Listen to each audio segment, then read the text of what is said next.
Bonjour à vous, dans un Million Magazine. Aujourd'hui, on fait capite à votre animateur qui va recevoir euh, un invité de marque qui est conférencier, auteur, mais aussi entrepreneur. Il va nous parler de ses œuvres, de son parcours, mais aussi de ses idées.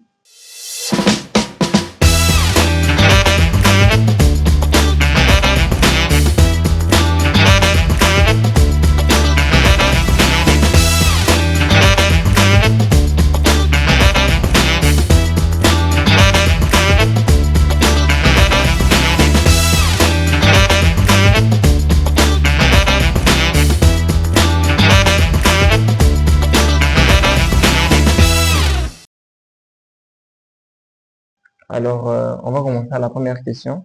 Bonjour, monsieur Yohan. Bonjour, bonjour. Est-ce que vous pouvez vous présenter brièvement? Je suis Yohan Gaïta, je suis entrepreneur, conférencier et écrivain. Donc, ce sont donc là les trois casquettes que je présente. On aimerait un peu avoir un bref aperçu de votre parcours, euh, d'où vous avez commencé, d'où vous êtes parti, afin d'être aujourd'hui l'homme, si on va dire, établi et réussi que vous êtes aujourd'hui. S'il faut parler de mon parcours, je dirais que je suis un enfant d'une famille évidemment de neuf. Je suis aîné de ma famille. J'ai fait mes études à Colombie, j'ai grandi, je suis allé à l'université à Lubumbashi, j'ai fini et maintenant je suis établi à Lubumbashi. Je suis dans l'entrepreneuriat donc depuis 2014 exactement et j'ai plus compris les choses et évolué, c'était à partir de 2017. Donc on va dire que je suis encore un bébé, Ok. mais on évolue quand même comme ça. À part ça, je suis écrivain, je suis auteur de maintenant 7 livres, dont le livre que presque tout le monde connaît maintenant, Le Congo n'existe pas. Euh, voilà, donc en gros c'est ça. Merci pour cette brève présentation. On aimerait un peu plus parler de votre côté, au-delà d'être écrivain, on aimerait plus parler de votre côté entrepreneur, Mhm, surtout par rapport à votre produit mhm, qui est dont on en parle chez plusieurs personnes qui mhm. s'appelle Pilio. Effectivement. Et on aimerait bien savoir d'où est venue l'idée de Pilio, d'où est partie Ok. l'idée. L'idée de Plio vient de justement l'entreprise Warang Food Industry qui se veut être une industrie de transformation agroalimentaire. Alors, on avait, avant ça évidemment, on avait le miel, le soja, mais on réfléchissait aussi comment est-ce qu'on va faire un produit qui répondrait réellement à la demande ou même aux besoins. Alors, on avait d'ailleurs pensé à faire de la margarine, mais on avait eu beaucoup de difficultés pour la matière première, premièrement et ça demandait quand même des très très très gros investissements. Donc on a dû arrêter pour la margarine, on a essayé le miel, puis à un moment on avait des difficultés au niveau des fournisseurs, on a arrêté, on a essayé avec le soja, puis à une certaine période de soja n'était plus très disponible sur place, on a encore arrêté. Et finalement on a décidé, l'idée est venue d'un de mes amis d'ailleurs avec qui on travaille, il crée justement une recette, on va dire ça comme ça. Et puis, de par cette recette, je me suis dit non, mais on peut faire quelque chose de particulier avec. C'est comme ça que l'huile pimentée est venue. Alors, petit à petit, on a commencé à faire des tests, jusqu'à ce qu'on s'est décidé de finalement faire un produit tout fait. Et pourquoi ce nom? Pourquoi Pilio et quelle est la philosophie en fait, Ça, de ce c'est très, projet? très intéressant. J'aime beaucoup cette question parce que les premières expositions qu'on a eues avec Pilio, le nom n'était pas Pilio. Ok. Ou je peux même dire, il n'y avait pas de nom sur le produit. Alors, on avait déjà, je vais raconter une petite anecdote par rapport à Pilio, justement. On avait une exposition au musée, ouais, au musée de Lubumbashi. Alors, les premières bouteilles étaient exactement comme celles d'aujourd'hui, mais les étiquettes, il n'y avait pas de nom. Alors, quand les gens venaient sur la table, ils demandaient, est-ce que ça c'est le whisky? Vous imaginez un peu, je me suis dit, mais... Ok. Et c'était arrivé plusieurs fois, dans Ok. plusieurs expositions. Et c'est là que je me suis dit, non, mais si les gens se posent la question de savoir si c'est le whisky, c'est qu'il y a un problème. Il y a vraiment, vraiment un problème. C'est là que j'ai commencé à réfléchir sur le branding qui allait venir après. Alors, en cherchant des noms, il y a eu plusieurs noms, je vous dis. Et il y a eu beaucoup de noms. Jusqu'à ce que finalement, je me suis dit, mais pourquoi je me casse la tête alors que je peux prendre Pili Pili en Swahili Ok. et Oil pour l'huile. Ok. Et c'est comme ça que j'ai pris Pilio apostrophe O. Ok. J'ai donc dessiné le logo et tout le reste. Et puis voilà. C'est comme ça Ok. que c'est venu en fait. Et Donc Pilio signifie l'huile ok. pimentée. Ok. Et quelle est la philosophie derrière le projet? La philosophie derrière le produit, c'est qu'on vous fait comprendre, si je peux bien expliquer, c'est on vous fait comprendre que vous n'avez pas forcément besoin de garder le piment chez vous à la maison. Oui. Parce que le piment, le grand max de sa conservation, c'est une semaine. Que ce soit à l'état brut, que ce soit même quand on a découpé, essayer de faire la sauce Ok. et tout ça avec. Alors nous, on vous propose un produit qui vient pallier à ce problème. Au-delà de ça, le piment, si quelqu'un ne sait pas bien faire, bien assaisonner le piment, il n'a pas un bon goût. Il se détériore au bout de 4 jours à peu près. Mais là, on vous offre un produit qui, premièrement, a une conservation plus longue et non seulement ça a un goût, je peux dire, meilleur que le piment normal comme ça. Donc la philosophie reste vraiment dans cette optique. Ok, merci en tout cas pour votre intervention. J'aimerais un peu savoir, on te voit très souvent, c'est un mode de tutoyer, Mhm. on te voit souvent avec des messages forts derrière tes créations, sur les réseaux et tout, comment tu te connais personnellement, que ce soit derrière tes livres, derrière tes produits et autres. Mhm. Pourquoi ce choix? Euh, c'est un choix assez, je peux dire, stratégique. Pourquoi? Parce que euh, la meilleure façon de vendre, si je peux le dire comme ça, c'est susciter les émotions. Ok, D'abord. Et à part ça, vous allez vous rendre compte que derrière chaque communication, que ce soit derrière mes livres, que ce soit derrière mes produits, il y a comme ce souci de marquer les esprits. Ouais. Marquer les esprits dans le sens où j'aimerais que les gens n'oublient pas ce qui a été fait. Ouais. Par exemple, je donne juste un exemple. Pour le Congo n'existe pas. Dire le Congo n'existe pas, c'est, pour certains, c'est grave. mhm, Mais quand les gens rentrent dans le livre, en fait, ils n'oublient pas ce qu'ils ont lu. Pourquoi? Parce que ils sont intéressés par le message fort, justement. Ils vont dedans et ils se rendent compte qu'il y a de la valeur. Vous voyez? Pilio, c'est pareil. On va se rendre compte que nous, ici au Congo, on va même dans les supermarchés. Vous pouvez même faire des tests dans les supermarchés. Il y a des produits congolais. Mais vous allez être d'accord avec moi que la présentation d'abord, il y a beaucoup de problèmes, on a beaucoup à faire au niveau même de la qualité. Il y a beaucoup de problèmes. Une fois, je suis déjà entré dans un supermarché, j'achète un jus d'un Congolais et à la fin de la journée, j'avais un problème de vente. Il m'avait fait à peu près 3 jours. ok, Donc là, on voit qu'il y a une certaine négligence. Maintenant, nous, on veut vraiment montrer aux gens que il y a possibilité d'avoir la qualité tant sur la forme et tant sur le fond. C'est comme ça qu'il y a des messages assez forts derrière le produit pour faire comprendre aux gens que voilà, on peut faire des choses correctement.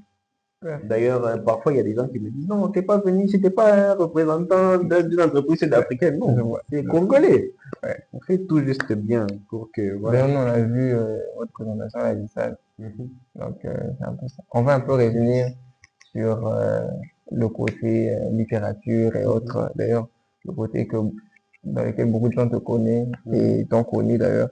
Ma question, c'est quel est l'un des plus grands défis que tu as connu dans ce secteur surtout? Bon, le grand problème avec la littérature, par exemple, au Congo, c'est d'abord la population et, si je peux appeler l'industrie littéraire. Ok. La population, pourquoi? Nous sommes dans un système où nous avons grandi avec l'oral. Nous ne lisons pas beaucoup. Ça, c'est peut-être notre génération maintenant, hein. Je pense, parce que je me rends compte qu'il y a beaucoup de gens qui commencent quand même à lire. Je ne sais pas, parce qu'ils ont vu peut-être plusieurs entrepreneurs leur dire non, si tu cherches un secret, c'est dans les livres. Donc maintenant, maintenant les gens commencent comme D'où l'adage, si tu veux cacher quelque chose, un Africain, mets ça mais dans ça un dans le livre. livre, tu Ça, vois. Alors maintenant, les gens commencent quand même à lire, mais après, voilà, il n'y a pas encore cet impact réel dans le sens où tu produis des livres, les gens achètent pour lire. ouais. Il y a encore beaucoup, beaucoup, beaucoup à faire dans ce secteur-là. Et au niveau industriel, si je peux le dire comme ça, c'est que on n'a pas encore un bon système qui accompagne les étudiants. Vous voyez, donc c'est tous les efforts que les fournisseurs, et puis voilà, mais après on n'a pas à pleurnicher, on se bat pour que peut-être nous soyons précurseurs, pour que voilà, les prochaines personnes qui viendront Mhm. peuvent trouver quelque chose de positif. Ok. Mhm. Il y a une autre question qui suscite un peu ma réflexion, c'est comment arrives-tu à engager, à combiner plutôt le fait d'avoir ce temps engagé, c'est-à-dire il y a un temps, moi j'ai beaucoup vu Patriote et autres, je m'attendais à te voir dans les élections. Après, il y a aussi ce côté art et aussi Mhm. ce côté entrepreneur. Comment tu as combiné les trois en même temps? Cette question revient très souvent. Très souvent, les gens me demandent, mais voilà, je vois que tu fais ceci, tu Vous es avez me dit que c'était touche polyvalent à et tout. tout, Touche à tout. voilà. Euh, Moi, je suis quelqu'un de très, très croyant. Vous Ok. voyez, je crois en ce qu'un jour David dit dans la Bible, permettez. Il dit, Éternel, mes destinées sont dans ta main. Vous voyez que c'est un homme qui parle de ses destinées. Donc l'être humain est capable d'avoir des destinées. Et moi, je crois en cette parole-là. De ce fait, je crois que l'être humain est capable d'être polyvalent et de réussir parce que je pense que Dieu nous a donné des capacités qui nous permettent d'accomplir certaines choses. Évidemment, il y a des périodes où tu te sens plus attiré par telle ou telle autre chose, Mhm. comme par exemple maintenant, je ne suis que sur Philippe. Oui. Ouais. Donc là, c'est uniquement sur ça que je suis toute mon énergie, toute ma force. Et après, peut-être on va reprendre les autres casquettes correctement, mais en gros, c'est ça. Mais je pense aussi qu'il faut beaucoup de sérieux et de discipline, parce que vous allez vous rendre compte que plus ou moins tout ce que j'ai essayé de faire a marqué quelque chose quand même. Oui. Ouais. Ouais. Mais il faut beaucoup de sérieux, tout simplement. Et aussi une bonne équipe. Ça, c'est important. C'est important. C'est Mhm. important. Et ma question aussi, c'est de savoir que penses-tu au fait de la créativité actuellement, que ce soit dans le secteur de l'art ou encore dans l'entrepreneuriat? Penses-tu Mhm. que c'est réellement mis en avant? Il y a, il y a de la valorisation? Bon, je pense que oui, hein. Aujourd'hui, la créativité, avant, par exemple, la créativité devait vraiment venir d'une seule personne. Bon, Mais aujourd'hui, moi, je ne suis pas ceux qui sont contre l'intelligence artificielle. Vous voyez. Il y a des gens qui sont capables de pousser leur créativité au plus loin avec l'intelligence artificielle. Pourquoi ne pas utiliser? Il faut juste s'adapter, vous voyez. ouais, Donc aujourd'hui, on a la capacité d'être le plus créatif possible. ouais. Donc moi, aujourd'hui, si je vois un entrepreneur qui n'arrive pas à être créatif, moi, je lui dis, mon cher, tu vis où? Tu es dans l'antiquité ou c'est comment?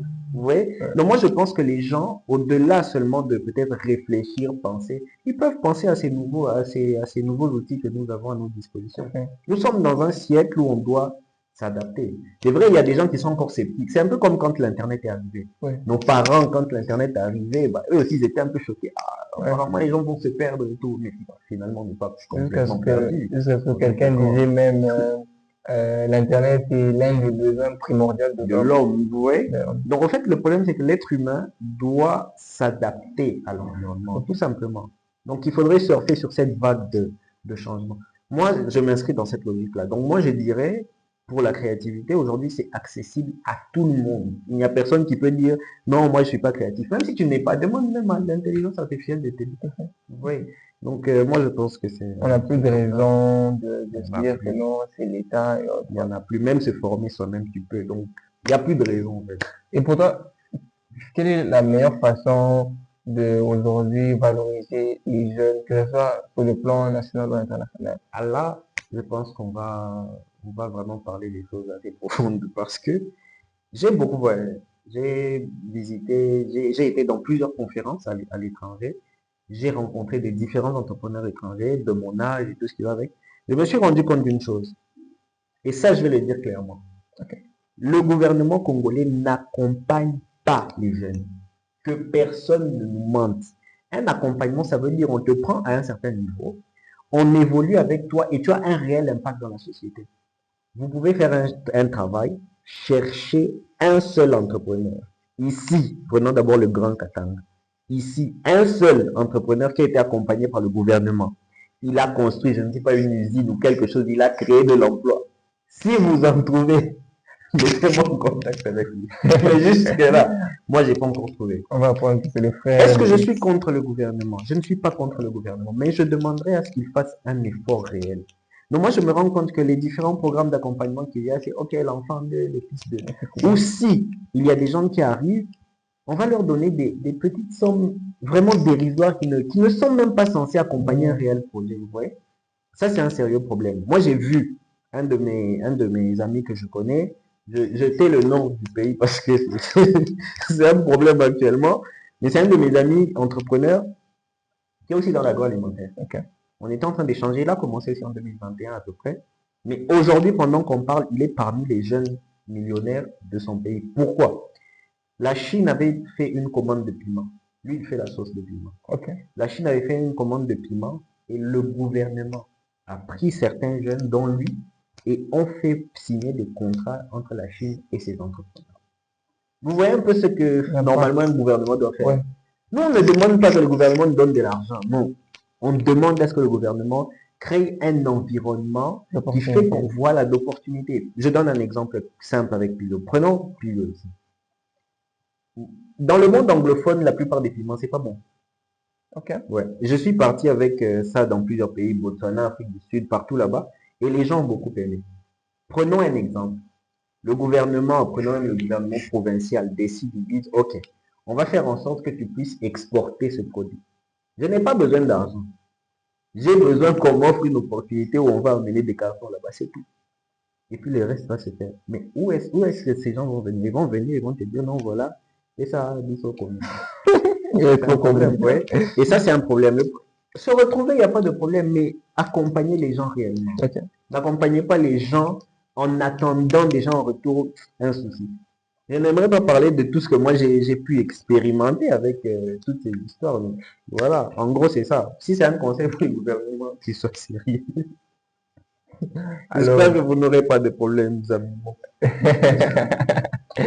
non, mais jusque-là, c'est bon. Je crois que le message, il est clair, il est fort. On va, je crois, bientôt chuter. Mais avant de chuter, moi, j'aimerais un peu que tu donnes deux, trois conseils à un jeune qui suit cette émission, qui va suivre plus tard, de se dire qu'est-ce qu'il doit faire, comment il doit réagir, comment il doit se comporter, quelles sont les idées à avoir actuellement, comment il doit rectifier le tir, pas simplement dans le domaine de l'agriculture et autres. Il peut être dans l'entrepreneuriat, il peut être dans la littérature comme toi, même dans la mode, ainsi de suite. Mais qu'est-ce qu'il peut faire aujourd'hui? Comment il peut se dire aujourd'hui, il rêve comme toi? Et voilà, il ose aussi.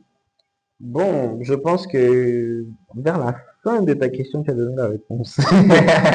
En fait, moi, je pense que le grand secret, si je peux le dire comme ça, c'est oser. C'est essayer, c'est commencer d'abord. Et à partir de là, le reste va se faire. Évidemment, tu ne connais pas le futur, mais essaye d'abord. Un enfant, il est né d'abord. Et puis il va grandir. Est-ce qu'il va grandir dans la pauvreté? On ne sait pas. Est-ce qu'il va grandir dans la richesse? On ne sait pas. Mais né d'abord. Maintenant, en naissant, pendant que tu es en train d'évoluer, tu commences à avoir une mentalité d'apprentissage. Tu commences à comprendre que voilà, j'ai fait ceci, j'apprends comme ça. J'ai fait ceci, j'apprends comme ça. Je vous ai dit que Pilio, par exemple, ça fait 3 ans qu'on est sur un seul produit. 3 ans. Donc ça veut dire que vous prenez 365 jours fois 3. On fait un travail dessus.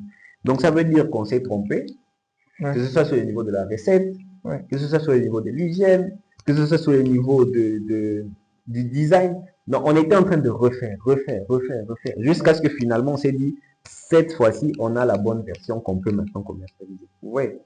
Donc c'est un processus. Parfois vous faites goûter à des gens, ils vous disent non, le piment il n'est pas fort. Non, le piment il est trop fort. Maintenant il faut trouver le meilleur équilibre. Vous voyez? Mais tout ça va arriver comment? Va arriver au moment où tu te lances d'abord. Le problème, c'est que nous voulons nous lancer en ayant déjà tout de parfait. Non. Je pense que moi, je suis quelqu'un qui croit au processus. Donc, la perfection vient avec le temps. Oui. Même, moi, je dis toujours aux gens, si vous voulez voir ma capacité à écrire un livre, allez lire mon tout premier livre. Vous allez voir des fautes d'orthographe. Je l'ai publié comme ça. Le livre s'appelle Métamorphose, je vais changer. Donc, je fais mon bilan. Le tout premier livre, c'est principal. Il y a beaucoup de fautes d'orthographe. J'écris comme je parle, donc aucun art. Vous voyez, mais je l'avais lancé comme ça et ça a marché. Vous voyez. Et c'est un de mes livres que j'ai le plus vendu. Vous voyez. Mais tout ça, c'est parce que j'ai d'abord essayé. Jusqu'à ce que finalement, je commence à écrire de nouveaux livres. Maintenant, le Congo n'existe pas. Même le Congo n'existe pas sur le plan littéraire. C'est un bon livre. En passant, je me souviens même à l'époque quand tu as parlé du problème d'édition, des maisons d'édition, que localement parlant, on était un problème. C'était un problème. On a décidé de créer là. Effectivement. Et aujourd'hui, on commence à faire vraiment du très très bon boulot. Très bon boulot. On a maintenant bon, ça sera pour une autre émission. Mais voilà, donc s'il faut que je donne un conseil à un jeune comme nous, c'est qu'il essaye d'abord. Il va se parfaire sur le parcours. Mais la condition pour se parfaire, c'est qu'il doit avoir cette mentalité d'apprentissage. Je peux donner quel exemple. Je suis par exemple dans la musique. Essaye. Fais la première chanson, on va t'insulter, peut-être tu vas te tromper, Ouais, on va se moquer de toi, peut-être tu vas te tromper. Ne prends pas ces moqueries mal. Il faudrait que tu te dises, ok, si les gens se moquent de ça, qu'est-ce que je peux faire pour qu'ils ne se moquent pas la prochaine fois? Vous voyez, donc il faudrait qu'on ait vraiment cette mentalité. Et moi, cette mentalité, j'ai commencé à l'avoir dans le monde anglophone. Les anglophones, ils sont comme ça. Donc quand eux, ils tiennent beaucoup plus compte des échecs que des réussites. Donc les échecs là leur permettent justement d'apprendre tout simplement. Et moi j'ai cette mentalité. Si je vous donne le parcours des échecs que j'ai eu, que ce soit sur le plan financier, les problèmes avec les gens, les problèmes avec l'argent, tout ça là. Mais au fur et à mesure que tu comprends, tu te dis, ah ok, donc si j'avais pris autant, j'avais mal investi comme ça, voici, je dois maintenant, si je dois faire, donc, c'est comme ça qu'on apprend.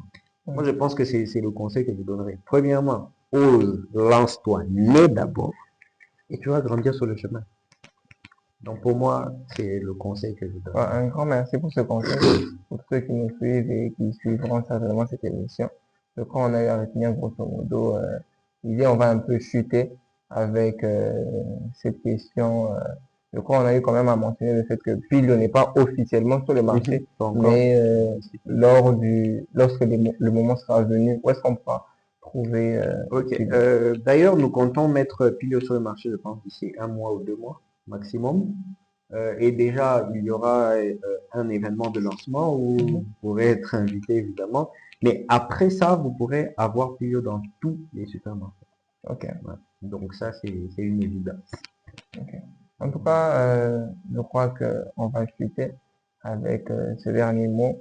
Merci, Monsieur Yann. Merci beaucoup. En tout Merci. cas, merci Zanimo.